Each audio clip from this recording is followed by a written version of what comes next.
वृश्चिक एस्ट्रो के प्रिय दर्शकों, जरा ध्यान से सुनिए।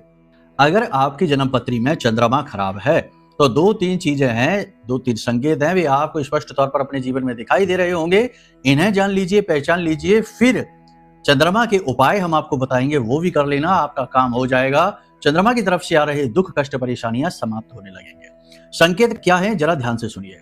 सबसे पहली बात कि वह इंसान जिसका चंद्रमा कुंडली में बहुत खराब है, वह बहुत ज्यादा इमोशनल होगा, ओवर पजेसिव होगा चीजों के प्रति। यानी कि वह इंसानों से तो छोड़ो, चीजों से भी अपना दिल लगा लेगा। यानी जो मोटरसाइकिल उसके पास 2 साल रुक जाएगी, उसे बेचने का ही मन नहीं करेगा, उससे भी बातें करेगा, बहुत ज्यादा भावुक हो जाएगा।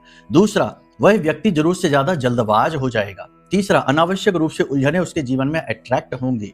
चौथा, उसका इमोशनली दुरुपयोग होगा, यानी लोग उसको भावुक करके और अपना काम निकाल लेंगे, बाद में उसको छोड़ देंगे।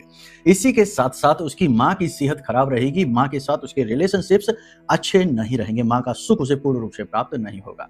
साथ ही साथ विवाह होने के बाद दाम्पत्य जीवन में भी परेशानियां आना निश्चित है और पैसे का फ्लो उसका हमेशा बिगड़ा रहेगा। तो अब इनमें से यदि कुछ संकेत है, वैसे तो और भी बहुत सारे संकेत, लक्षण हैं, लेकिन इनमें से कुछ संकेत अगर आपको मिलते हैं तो सबसे पहला काम आप ये करिए कि अपनी कुंडली का आकलन करा लीजिए, क्योंकि पता तो चले कि किस प्रकार से चंद्रमा खराब है।